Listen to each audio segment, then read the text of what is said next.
There is a fifth dimension. About the unknown. Beyond that which is known to man. The Garden of Thought. The Babylon Project was our last best hope for peace. Unexplained. Mythologies. This is the dimension of imagination. It is an area which we call The Garden of Thought with Jeff Lippman. Eventually, our sun will grow cold and go out. You're listening to something much bigger, something hidden in plain sight. It won't just take us. It'll take Marilyn Monroe and Lao Tzu and Einstein. All of us was for nothing unless we go to the stars. What you're about to learn will completely change the way you experience your mind, your thoughts, and yourself. Let's make sure that history never forgets the name. The Garden of Thought.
Welcome everyone into the garden, and this week, or it's not even this week since we do multiple shows a week, I should have this down by now. We're welcoming in a new author. His name is Bjorn Leesson. He is a student of history and mythology and the supernatural.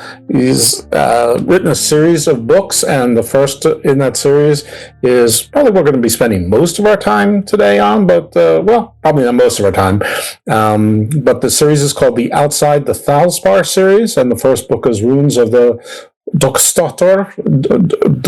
Dokkrisdottir. It's Scandinavian. It's hard for me to pronounce, but luckily we have someone who knows how to pronounce it correctly, because even if he's pronouncing it incorrectly, it's his book, and so he's pronouncing it correctly. Welcome to the show, Bjorn. Hey, how you doing? I'm good. How are you? I'm pretty good. Good. All right. So tell us a little bit about yourself, where you're from, your 411, and what inspired you to become an author. Cool. I'm Bjorn. I was born and raised in Charleston, South Carolina, and moved to the Midlands, which is where I'm at now. Got a little mini farm that me and my wife manage here, goats and chickens, and we did have donkeys and pigs and turkeys. We had a little menagerie going on. I've always been interested in just about everything, especially history. History is my favorite subject. All eras, all locations. I just like anything that's happened before today, pretty much, and reading about it. But that's just one of many. I like psychology, photography, I call it all the ologies. I like all the ologies in some way, shape, or form. All of it fascinates me. And years and years and years of just researching just various things, paranormal, anything like that. Over time, it's accumulated in my head. And about 4 years ago, I really decided to just really step out and start doing some creative writing. I always did nonfiction and technical writing before that for jobs I've had and things. So I started toying with this idea of this Viking female warrior. That sprang from many years ago. I say many, about 10 years ago. There was a archaeological find in I don't remember if it was in England now or Sweden, but they found a burial mound that was a Viking burial mound in the 60s. And when they found it in the 60s, they exhumed it. And of course, there are grave goods and weapons and all the typical Viking burial ground of somebody very highly respected, a chieftain of some kind, a warrior, a leader of warriors. And they didn't really research they didn't really examine the bones too close. They just said, hey, this, here's another Viking we found. But about 10 years ago, they pulled it off the shelf wherever they were keeping all the finds, and started looking at the bones closer and realized this isn't a male, this is a female. So that kind of started this awakening somewhat of the female role in Viking society. Realized that they had a lot more agency and power than we thought they did, and that just started because I like the underdog. I like the unknown aspects of history, the underdog aspect of all the cultures throughout time, and that just set my mind reeling. It's like, because I also, of course, have a lot of Scandinavian, family history, so I started toying with this idea about what this female Viking warrior would be. And I started making her more and more interesting the more I started putting it down on paper and creating this fantasy character or this fictional character based on a find. And she became multicultural. I made her half Norse and half Moor, so she was half Northern African as well. Had all these little personality quirks. She likes to eat round food. She doesn't like odd numbers. Just weird little things that made her different. And after a while, I had this fully fleshed out character, so I started writing her story, and it just exploded. I mean, it went from the idea to be a short story to being this eventually will be 8 volumes long saga about her saving the living world from the darkness. And that was where it began, and it just went wild after that. Okay, well, I mean, you gave her OCD, so you made a little bit, yeah. Basically, the guy from As Good as It Gets, the Jack Nicholson character. Mm-hmm. So okay, well that could certainly be fun. So you said it's sort of based around this historic finding. Mm-hmm. Do we know? I mean, have they dated the body, the remains, as to when 700 A.D., 700 B.C.? I don't remember precisely, but it was during the height of the Viking exploration era, so somewhere between 800s and 1,000. But I don't remember the exact date. Okay, and of course, her story takes place in 820. Starts in 820. Okay, so the story is on Earth, and it is in this Earth. Mm-hmm. And now I also, in the little blurb that the publicist sent me, it's someone named Josephine Peel, and I'm guessing that is not the Shield Maiden's name. No. That's one of her descendants. Part of her journey is she spends her first life, we'll call it, her time in Scandinavia and also Saxon England. So before that England became England, it was ruled by the Saxons. She was there as well, and that was in the 800s. She found out early on she has a very, very unique along with all the other little quirks she has a darkness within her. She has a power, and it's a mix of dark and light. It can be used to be very destructive, or it can be used, beneficially, but she doesn't know how to control it. And she spends most of the first book just trying to learn how to control it and stop herself from, just going wild and destroying everything around her, including people. And she does discover eventually that not that this is a good thing, but she discovered the more she drank, the more she was able to keep it under control. So she did become an alcoholic, pretty much, trying to control this darkness within her. By the end of book 1, or partway, most of the way through book 1, she does end up dying. She's killed by Saxons, and there's a whole thing. There's a whole reason for that in the book. But she's betrayed and killed by the Saxons. But she goes to kind of another world, or an afterlife of sorts. It's kind of like purgatory almost. And she meets a Valkyrie. No, she didn't get to that point yet. But she met with a Valkyrie, and the Valkyrie explained to her that she's very, very unique with the power that's in her, and even nobody on the other side knows how it got there. They assume it has to be the creator god, but they don't know. But there's a reason for her to have this, and it's to ultimately save the world from being overrun by the dark, by the dark Valkyries of darkness. And she's sent back to life in 1891 Montana, of all places.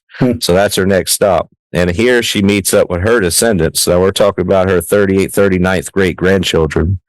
And they all are aware of their connection to her because they carry her power in her as well, in them as well, but it's in a dormant form. They can't use it themselves, but she can use it through them.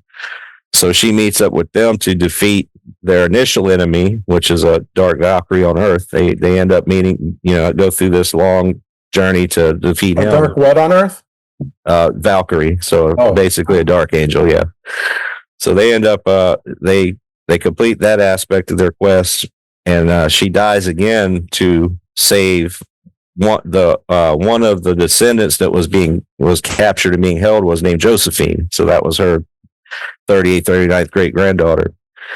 Now Josephine, that's her story is rooted in support for Mariel. So Mariel's gone in 1891, but she is destined to return again and finish this quest. This quest to save the world. And Josephine has to build the support network for Mariel to be able to do that, because when she comes back, it's during World War II. So she's got to basically have this huge support network and resources built for her when she comes back, so she can be successful in saving the world. And the only one who can do that is Josephine. So Mariel is our shield maiden who was killed at the hands of Saxons because basically she's a Jedi, that is, she's not intoxicated. Doesn't know what she's doing, how to use her power. She's got both the Force and the Sith in her, or whatever. And she reincarnates or whatever. Her time in the Norse version of Purgatory, a good Valkyrie guides her and lets her know that she has to go back, but because you're in Purgatory, 1,200 years has gone by, or right. I guess. Yeah, time doesn't pass the same on the other side, exactly. Or 1,050 years or 1,070 years has gone by. A millennia has gone by, and she meets her family on the Dutton Ranch of Yellowstone, or wherever they are, and that's when Taylor Sheridan hit you with the temporary restraining order. I got sidetracked because Kevin Costner walked off the most successful show on TV to do one of the most average cowboy movies of all time with above average length. Okay, so and then Mariel, with the help of Josephine and her newfound group of cowgirl, suffragette Jedis, have to build a foundation for about 50 or 60 years later, because Mariel actually has to incarnate again during World War II. Now, how does she unincarnate and then reincarnate? Does she have? Is it the magic? Is it the Valkyrie? That's the thing. Nobody knows. It's she just reappears, and they assume it's the creator god, but it's left ambiguous on purpose. Now, in the final book 8, which I haven't finished writing, I'm going back to rewrite it. It does explain that, but so far it's left ambiguous. It's just a general understanding that God has done it. That's their explanation so far. Okay, so are we calling this God Bur? Like from the Norse cosmogony, or are we just leaving the name unknown? Nope, and Keena Anar is the name in the book. Keena Anar, okay, all right. Well, Keenan Ivory Lewis. No, Wayans. I mean, I'm sorry. I know a lot of Keenan Ivories. Yeah. Anyway, or I know Keenan Ivory Wayans. I don't. There you go. That's better. Just for the record, I don't. And if I did, it wouldn't be the one that's famous. So anyway, all right. Someone with the same name. Right. So works at Starbucks. So clearly you're a history buff. You said so before. You had to go through at least 3 zones of history in just what you've revealed here with 8 books. I mean, there probably are other history zones or time periods that we're not touching on right now or haven't yet. Right. So what was your first source primary? Did you go to history books? Were you reading other fiction, historical fiction? Just straight up history. What was your process to sort of fill in the blanks that you didn't sort of absorb along the path of life, sort of just through loving history? Oh, just a lot of history books that I already have, physical history books I have laying around from years ago before the internet. I might go back there and refresh my memory or hit up a specific spot that I'm not that familiar with to fill in the blanks in the story. A lot of internet research, Wikipedia, more,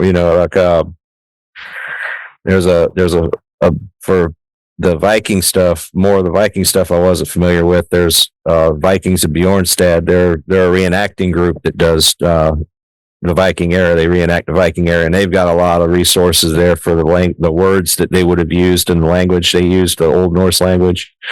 So yeah, just variable sources. Most of it's in my head, but a lot of stuff that wasn't, I had to go find it. So that was the other half of fun of writing it, was just learning more stuff I didn't know before. Did they make you play Odin to get the information? No, not yet. They make you hang from a tree for 9 days, and no, I didn't have to give up an eye for knowledge. No, I see that you've got both eyes, but I mean, there are glasses there, so maybe one of them is could be, yeah, glass or bionic. Who and knows? I don't have 2 ravens, but I do have chickens, so I could say I'm the Odin with 2 chickens. You should totally paint those chickens black and call them ravens. Right? Oh yeah, no doubt. Yeah, they're immortal. They got fat. So all right. So what about the Norse mythology? What did you go into? Were you like all over the Eddas? Were you like reading Snorri Snorlason or whatever, Snorri Snorlason, or Thor comic books? I mean, what was the source there? Not just. I have a few here. I don't remember the names of them. They're in the other room, but there's a few that deal with the Asatru is the modern term for the old Viking religion, but just the Norse pagan religion. They have different books about that, and I didn't go too heavily into that into the story I wrote, but it touches on several things about it. So I did refresh my memory a little bit from those sources just to see. Just to give it that little touch of authenticity about the religion. Early Christianity in Saxon had to do the same thing because it wasn't exactly the same as Christianity now. So I had to do a little freshening up on some things just from various sources, but a lot of it was internet reading, to be honest. Well, you have Mariel there, and Mary is, obvious root there to, the Virgin Mary, and then, anything sea or ocean sort of Mary, and in some places earth, and El is, of God. It's, usually, often a man, but not always. So, no, I think it's just of God. Rachel, Muriel. Actually, Mariel in the form I've used it is, means shining sea. Shining sea. There you go. So, was she? I mean, it's 820, so was she Christian? She was exposed to it, and she was open to the idea. And in fact, in the book, she even bumped into Christ in a visual form, in a vision form here and there. But she remained kind of on the fence for most of her living life because she's a little skeptical. She needed to see like interface blunt fact. So the idea of faith is something that she struggled with throughout all 8 books, or all 3 books that she's met, 4 books that she's mainly in, and then she's partly in the rest of those 8 books. But faith was something that was one of the things she struggled with the whole time. And aside from patience and control, she had to deal with her faith as well, because of course in her Viking life, all of her friends and family most of them were Norse. They followed the Norse gods, and she made it clear she wasn't sure she did, because she said if they are our gods, they haven't proved themselves worthy because they're silent. In her mind, they were silent. They didn't answer prayers and etc. But she found the idea of Christ and a religion based on love to be interesting, but she just couldn't fully buy into it because that isn't the culture she was raised in. So it was a little bit of a question mark for her. By the end, she has, I won't give it away, but she has she has a standing somewhere, but it's not exactly what you might think. Okay. I mean, you think between the reincarnations and the magic and bumping into Christ during one of these things, that would be fairly convincing. But okay, listen, it's probably smart to be skeptical. Some people are hard-headed. Now, she's partly North African. Does she spend any time in North Africa? Was there any part of... Islam was raging strong in North Africa at the time. Was she part Islamic, or is it just it just so happens that's in her lineage, but she was absolutely raised Norse and somehow ended up in Britain at some point? Yeah, she was raised Norse. Her father was North African, and but his people crossed the Straits of Gibraltar and tried to settle in Iberia and Spain, southern Spain. But a Germanic tribe wiped out his family, and he was the only survivor. And a Viking explorers had made it that far by then, and they found the raised village, and they found him in it. So they basically rescued him and took him back to Scandinavia with them. So that's how he ended up in Scandinavia. So he was 6 at the time. So he was essentially raised Scandinavian. Obviously, he looked different than everybody else, but they were aware he was from some other strange land. But yeah, he was raised Scandinavian, but he did have memories of his people because he remembered farming techniques that the Moors used that the Norse didn't. So he brought that with him, and he was skeptical of religion. He was basically atheist. He didn't believe in anything existed. A higher being like seen that. Some things, and then, but ironically, he came there bringing all these new, skill sets. He was basically their Prometheus. Yeah, and it's in a way because he helped them develop their farming to be more efficient that they didn't have at the time. So yeah, but he just couldn't bring himself to believe in mythology of any kind, and that's partly why Mariel's like she was. She by his example, she had trouble grasping that concept. Daddy's little girl, except being like a kick-ass action hero. Yeah. And he's the one that trained her how to fight. She used her inner darkness and inner light to make it, make it superhero-ish. But he's the one that taught her how to fight. Did the magic come from him, or did it come from Mom's side? No, that's the thing. No one knows until book 8. Then it explains how it gets there. Okay, so he was just teaching her how to fight. So was she using North African weapons and fighting styles, or by the time he had a daughter, he was teaching her standard Norse, or was it? Oh, standard Norse stuff. Yeah, by that time he had already integrated. He had memories of certain things from his childhood, but for the most part, he was Norse, pretty much fully Norse at this point. Okay, so what's she use? She's using bow, sword, battle axe? No, the bearded axe and the short sword and shield. She kind of makes herself unique, which even the Vikings were surprised by because she was very acrobatic. She was full of energy. She was just a charged spring that just went crazy, but she did it with finesse and nimbleness, and she used her shield more than her weapons. Which was odd for them to see that. Who's Captain America? Yeah, kind of, sort of, yeah, in a way. Captain America meets Wonder Woman. There you go. That's a interesting pairing. Probably would be an interesting pairing. And she's half god, too. I mean, isn't Zeus Wonder Woman's father? I don't recall. I know she's Amazonian. I remember that much. Yeah, true.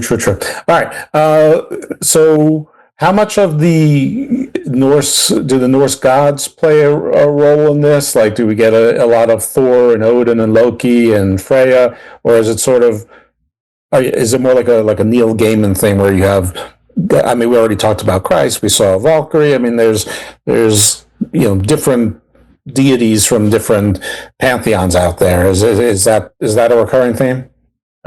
You do see Odin in a form, and it's subtle, and it's not what you expect, but he is in there as a Valkyrie of light that used to be Odin, but after his purpose of being Odin was fulfilled, he moved on from that, and that's why Odin disappears from the Norse people.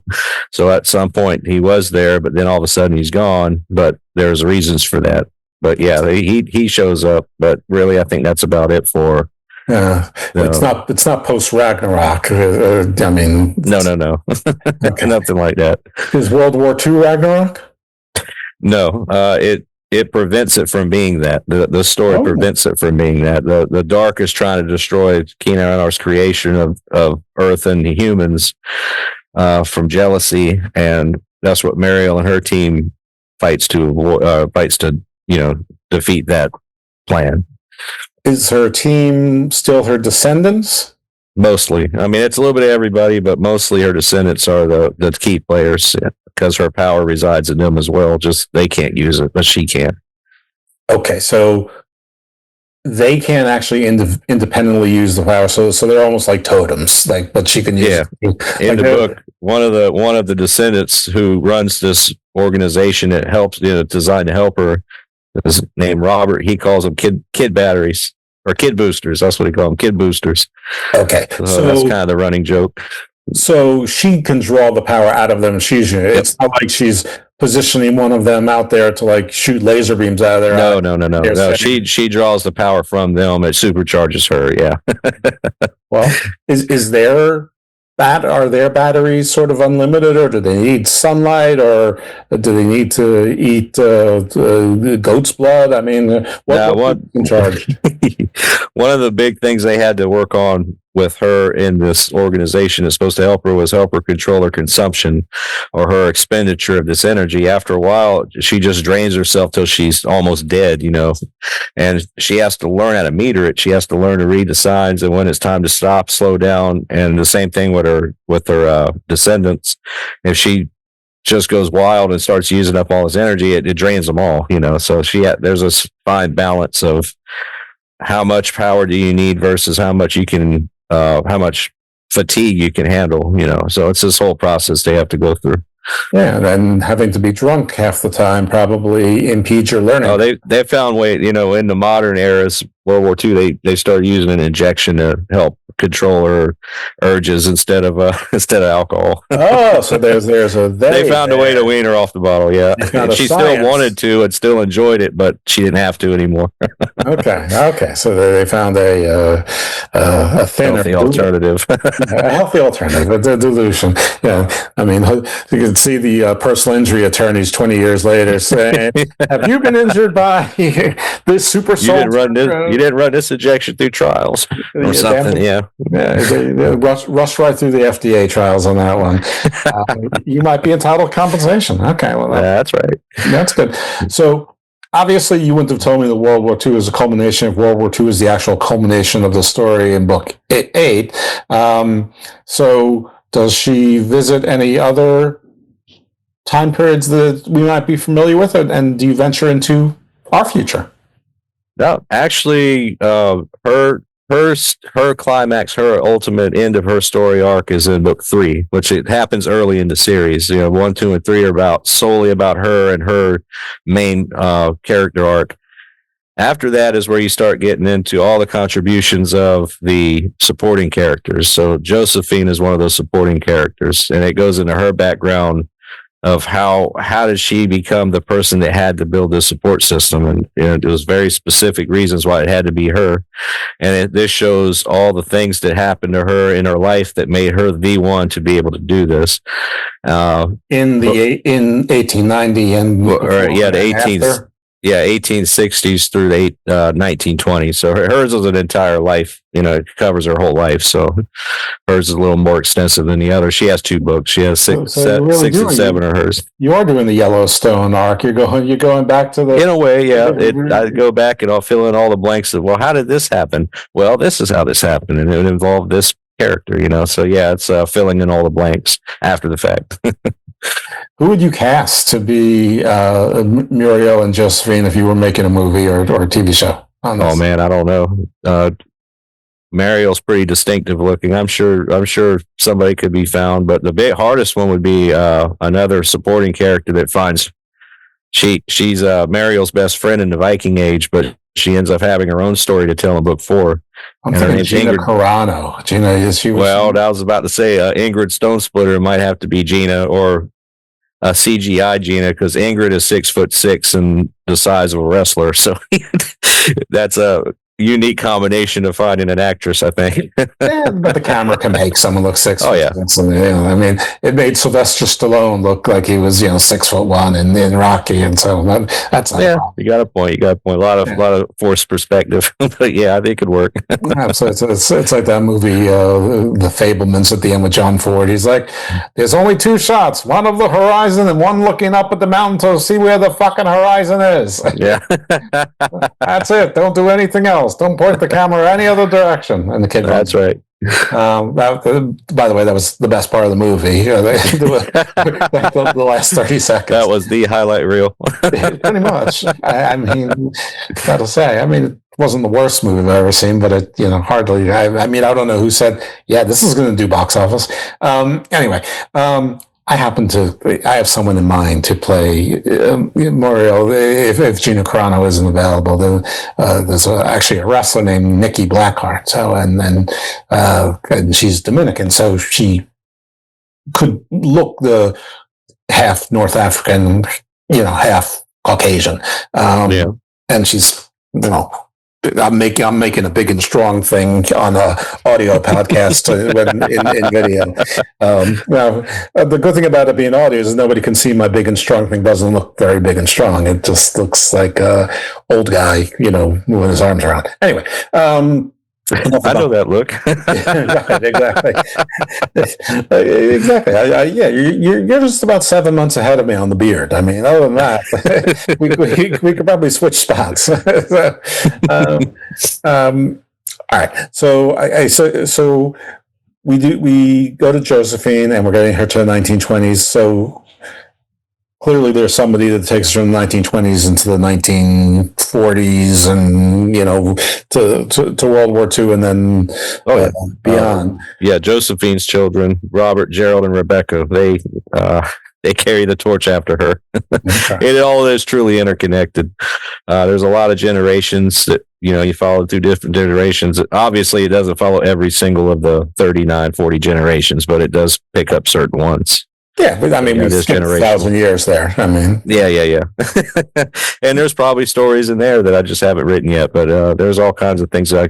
That's the great thing about it. It kind of encompasses the whole world and all of existence, so I pretty much do whatever I want with it, and it's still within the universe.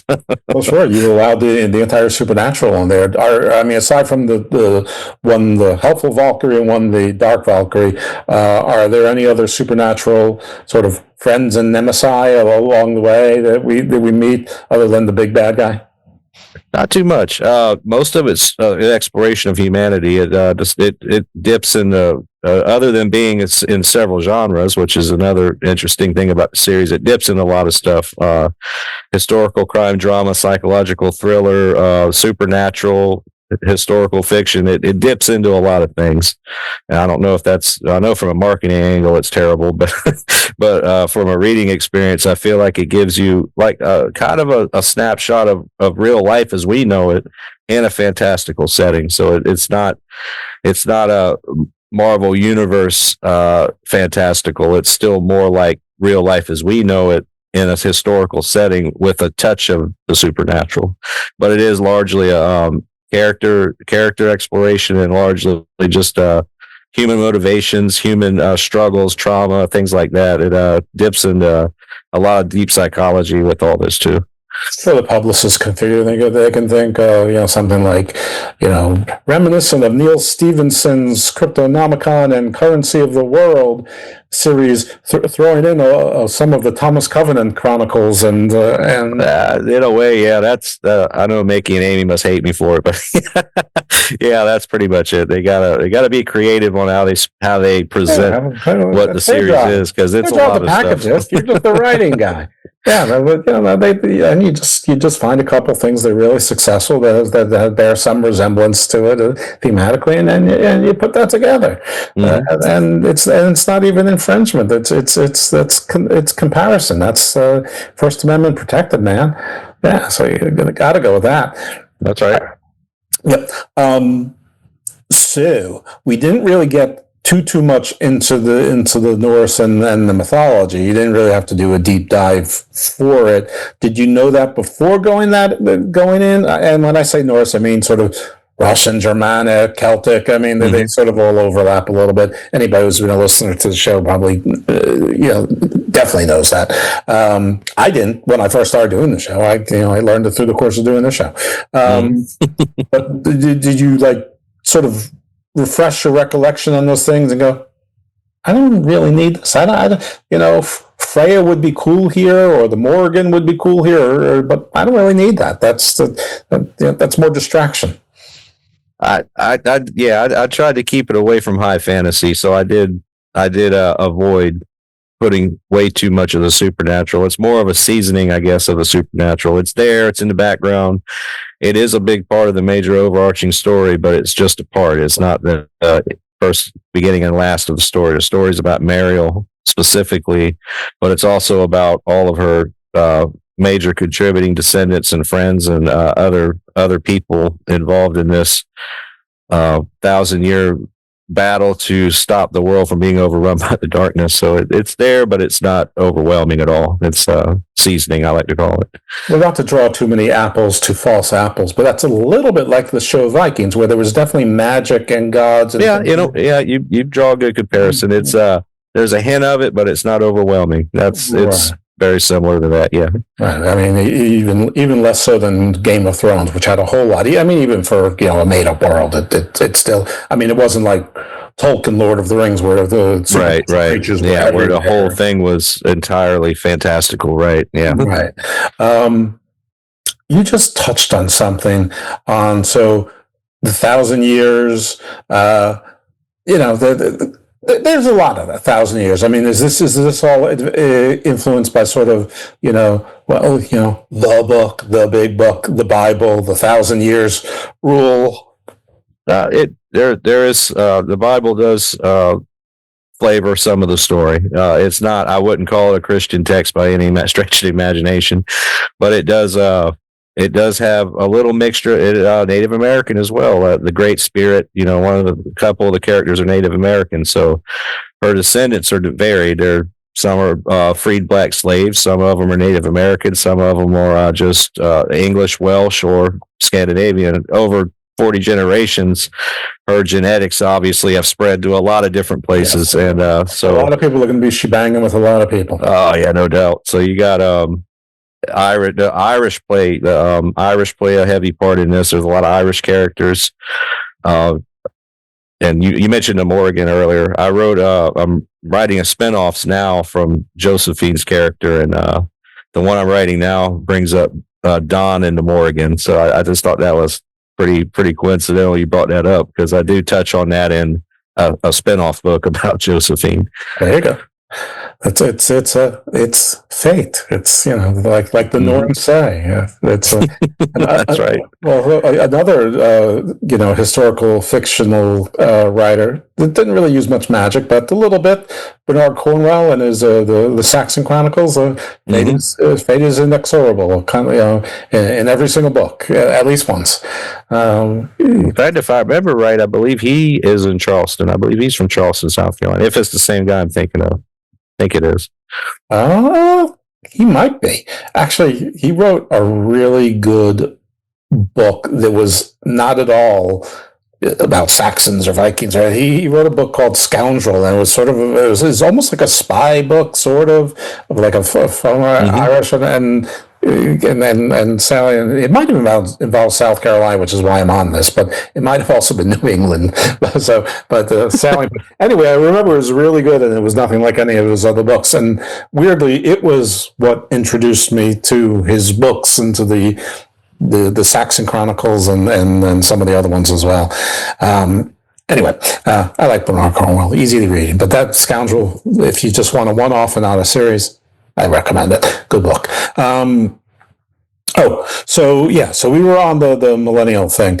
So it's not biblical, but it's a little Tolkienian, and you beat Sauron, and then 1,000 years later, Sauron comes back. Now, I don't know if our bad guy was there 1,000 years ago and came back 1,000 years and has to be defeated again, and you don't need to spill that tea.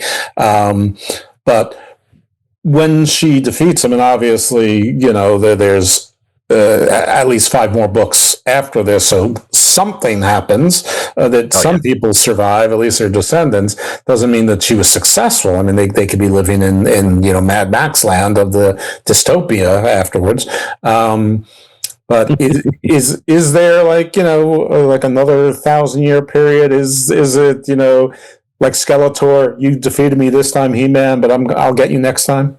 No, it leaves it open at the end of at the chronological end, I'll say, because the chronological end is in book 3, but future books kind of flash back to an earlier time before the end.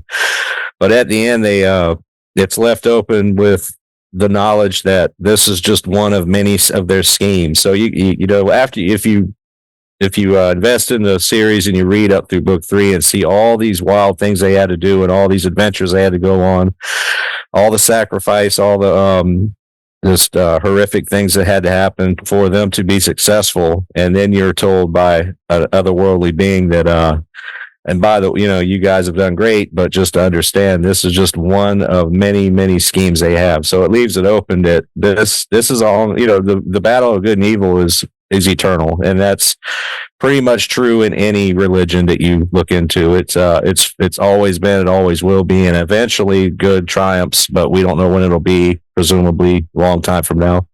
And it kind of plays along into that all this you just went through, and it's only a piece of the war. It's like the Sinister Six. You took down Doc Ock, but the Green Goblin is waiting. Oh yeah. Because it does mention that, and this is partially drawn from the Bible, that the dark entities, the dark Valkyries, they're countless. I mean, there's millions upon millions of them, and it kind of implies that in the Bible without using actual numbers. And it's the same thing in this world that I've been writing in. It's they're endless. They're here to corrupt us. Well, it depends whose definition and interpretation of the Bible and which book. That's true. Yeah, it's always. But there is at least that one guy, Legion, who's many. So I mean, there could be countless. Actually, Legion wasn't countless because didn't they put him into a herd of sheep, and so each demon was trapped in a specific or whatever you call one sheep. I think so. Yeah, I think I remember vaguely. And I think there was a number of the herd in there. So at least it was no larger than your reasonably successable shepherd's flock. I guess in the year 31 or whenever this happened, this particular incident. I know there's people out there yelling at me, and they know what year it is. They know that. There's always somebody that could remind you that you're wrong. That's what I love about being right. I'm sure I'm wrong. I'm just trying to give the guy an out that maybe it's like Legion and there's millions of them, and then I remembered, maybe this was the most successful shepherd in the history of the universe. Might be. You might have millions whole planet full of sheep. Yeah. Some people say it's a full planet full of sheep anyway. I mean, yeah, you got a point. If you look at the news. Yeah, I guess. I don't know. Sometimes you just look at things and you just get a headache and say, yeah, I've had enough. Maybe I should just read a good book or 8. Yeah. Which is where you come in, right? Yes, sir. And spinoffs on the way, so it's not just 8. Spinoffs on the way. That's great. So, I mean, do they do like testing? Do they do advanced sales? Are you doing the spinoffs? Doesn't matter. It doesn't matter. How do you know? Is this just to scratch your creative itch, or is No, absolutely. This whole writing experience has just been, I got a story in my head and I want to let it out. Okay. And that explains the difficulty in marketing, because I wrote the story I wanted to write, not the one I thought would sell. I just wrote the story I wanted to write, and we'll see what it does. That's kind of that was my approach. Just come up with a name for the genre. I mean, who's gonna? Yeah, to make up my own. There's nothing wrong with that. Historical, historical techno, mytho thriller, or whatever. It's you can make up your. I mean, that's not exactly catchy, but workshop it and come up with your own genre, and then see all the copycats go there. I like it. Let's do it. yeah, let's do it. I love projects. I'm on 3 projects, and they're all like going nowhere. Actually, that's like 4. They're all going mostly nowhere, but it keeps me off the streets, which is really the important thing. No, absolutely. Yeah, keep me off the streets, and then most of the things are good. So the books are going. Are they? I know they're being published because it's Shadowpaw Press is who you're coming to me through their publicist, Mickey. Hi, Mickey. And are they aiming for bookstores, Amazon, just a website, all of the above? Are you going to be doing a book tour? It's been Amazon. We've explored some various distribution that hasn't come through yet, but we're looking at some various distribution venues. I've done a few book signing type things, but I have a full-time job and the farm, and I'm doing this book thing, so it's kind of like I have 3 full-time job jobs. And a farm. Yeah, so it's a full-time job. I pretty much don't sleep. That's how I make time. Well, then, you know how you turn something into its own genre is that you make it into a video game. Oh yeah, no doubt. That's the way to go now. And if it's worth anything, it's a video game. And you have 8 stories. Like, people like video games. Like, okay, so this took me by surprise, completely out of the blue, because I haven't played video. I mean, when my kids were little, we played some video games, and I stunk at them, and they were good. The last video game I was good at was Top Gun on PS2. Oh yeah. And then I got a couple, like some free game on my computer, on my phone, and I played Tom Clancy's Splinter Cell, and it took me forever. I stunk at it. And then I got good at it, and then I started realizing, this is sort of like Doom. Everything in the room matters, and sometimes you have to backtrack. Like escape rooms are now. They're like video games. Oh yeah. In real life. So anyway, I won the game, and I'm just like, okay, well, when do I go to the next level or whatever? And it didn't. It just ended. I'm like, that was it. And apparently that's what kids like. They like to win, and then they buy a new game, which is great for the video game producer, and it's great for somebody who wrote 8 books and has spin-offs, because they can actually do it. I mean, I remember I grew up during the Nintendo era. Nintendo, the original Nintendo was out. That was the big game. Even when you beat the game, there was still a harder. The same game, but it was just harder, and you went on to that one. Exactly, it was the same game. Kept going. It was faster. I used to play the WWF tag team game at a place called Crazy John's, and we would be Hogan and the Warrior, who hated each other in real life. But anyway, we got to the point where we could beat the Road Warriors not once but twice through the rotation. Exactly. But the third time we could get to them, but they just clobbered us because they were just so fast. And the same thing. I mean, missile control, Space Invaders, whatever. Did you do a lot of the arcade, the old fashioned stand up Oh sure, console arcade games? Oh yeah, that's what I'm talking about. That, yeah. Oh yeah, Defender, Double Dragon, Phoenix. Ours was Double Dragon. Me and my friends growing up, Double Dragon and Galaga. Those were the 2 that we would just play the hell out of them. I was more Phoenix than Galaga, but basically the same game. But I really like Defender. I was really good at Pole Position. Pole Position was fun. I enjoyed that one. And then Dragon's Lair sort of changed everything because it was like choose your own adventure kind of thing. Oh yeah, that was the other realm. Then at some point I got either too old or too poor to go to arcades. Oh yeah. Then Dave and Buster's came out, and then you could do it again. And then it was back on. That's right. Like it's almost like a subscription fee.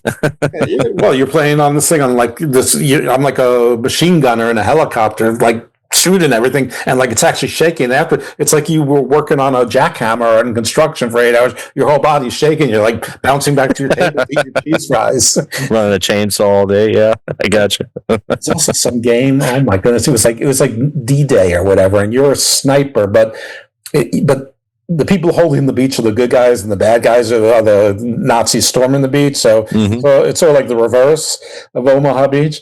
And you could, and every now and then, like somebody would airlift you down different weapons and whatever. And that game was a lot of fun too. And like one time I remember I got off like the periscope, your sight, where and somebody goes, okay, give someone else a chance. I'm like, I'm not the only one here. It's like, people are like, do you play video games? I'm like, no, I'm an adult. But in my head, it's like, no, it's not really. It's because I'm an adult that I know that I will be addicted to this, and I will play this game, and I will start playing it on Friday, and I will look up and it'll be Tuesday. Yeah. When I was heavy in World of Warcraft, it was that way. You just start playing, and it's hours and hours later. Like, oh damn, what the hell? I've been here for hours. It gets to you. I'm just like Nancy Reagan now. I just say no. I just don't do it. That's right. I don't do it. The last game I played with any sort of was Brick Breaker on the BlackBerry. It's pretty good. I had a score of like 37,000. I'm told that's like I'd never met anyone that had a higher score. So if everyone else had a higher score, I did also play like Clash of Clans, but that's not a fast game. That's like, in some cases you had to wait like 20 days to level up in something because they're building. Of course they want you to buy crystals and stuff to speed that up. That's their aim. Yep. Yeah. But of course, since I was an adult, mostly I would just wait it out, so. Yeah, if you want to expedite your progress, sign up for this. Yeah, I got you. Right. And then every now and then you could harvest crystals and things like that, but it was never enough to get you there. But if you could tolerate waiting 4 or 5 days for most things, and I could, because I guess that's really what an adult in this age qualifies you for. Not you, because you farm, you write, you have a job. You're doing all sorts of things. Me, I can just do it. I can turn my 14-day wait into a 5-day wait. That's my sign of victory and immaturity. All right, I have no idea who we got onto this. Oh yes, I do, because this game's end. That if you can get a video game maker to sort of that's what makes it right there. That's when you found success. Video games, and that seems to be true. Yeah. Ronda Rousey does the voiceover. She complains about everything. It's perfect. She buries you on all the podcasts and ESPN shows, and there's free publicity. It's great. All right. What did I not ask you about that I absolutely should have asked you about? Not sure. What was it? Was there anything that you want to talk about that we didn't get a chance to talk about? No, I think we got a good little coverage of the series and who all was in it and the premise. It's on Amazon and available. The first 6 books are released. 7 will be released early next year. 8 will be sometime after that, and then the spinoffs, they come after that at some point. We haven't scheduled out that far. But and again, the title of the series and money of the title of like the first 3 books. I figured at that point they can, if they've gone that far, they can figure out the rest. Yeah. Outside the Thalsparr is the series. The first book's called Runes of the Dokkrisdottir. Second book is Rune of Renewal, and the third is Rune of Destiny. Well, look at you using regular words in books 2 and 3. Yeah. The quick story on the Dokkrisdottir. Dokkr is the Old Norse word for dark, and that's what they called her father because he was dark skinned, so they called him the Dokkr. And Scandinavian naming nomenclature is the father's name plus daughter or son at the end. So she's the Dokkrsdottir. So that's the kind of etymology behind her name. Or nickname, I guess you could say. And it's metaphorical because she's struggling with both light and dark inside of her. And Yep. She's got a little bit of foreshadowing as well. Exactly. She's like Othello, so well, sort of. Not really. Anyway, truth be told, a giant hole in my game that I recognize. There's lots of holes in my game, but a giant hole in my game is Shakespeare. I just don't get it. An outro song. If there's anything you associate with this, or you just want to think about, or it's in your head, like what would you like the outro song to be to take us to Thalsparr? I don't know. There's a lot of things. Okay. You want to give it a second? I like the guests to have their choice if I can honor that request. What do you suggest? That's not the guest picking. I don't know. I'm feeling maybe a little bit like Rainbow in the Dark.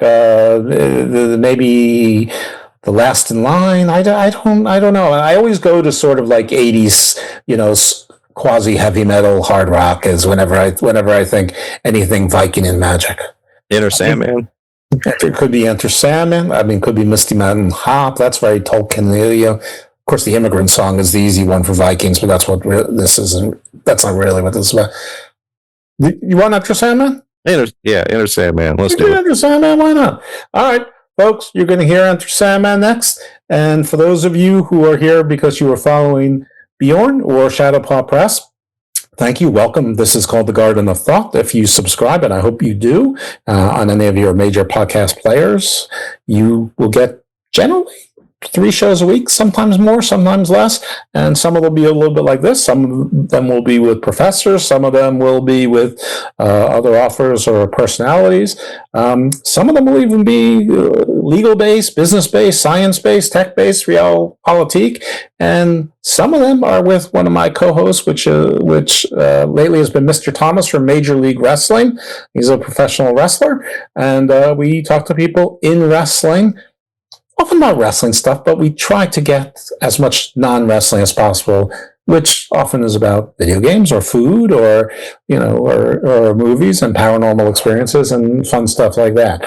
So you can check them all out. They have different personalities. And like your books, my show is genre defined, which is, so I share that sympathy with you as to it's sort of hard to find an audience, which is why I find myself rambling right now. All right, folks, you're going to hear the dulcet tones of Lars and crew on Enter Sandman. Thanks again to our guest, Bjorn Leesson. Best of luck with the series. Yeah, thank you so much for having me. It's been fun.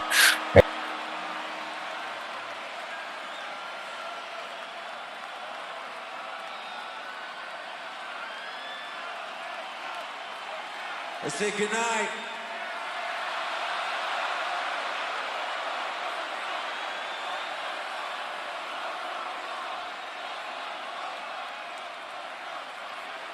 I said goodnight.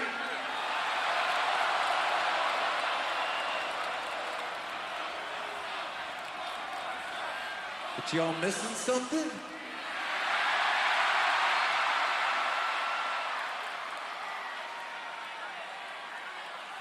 I think we're missing something, yes.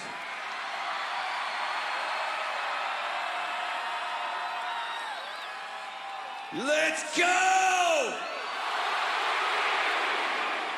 Let's go! Let's go!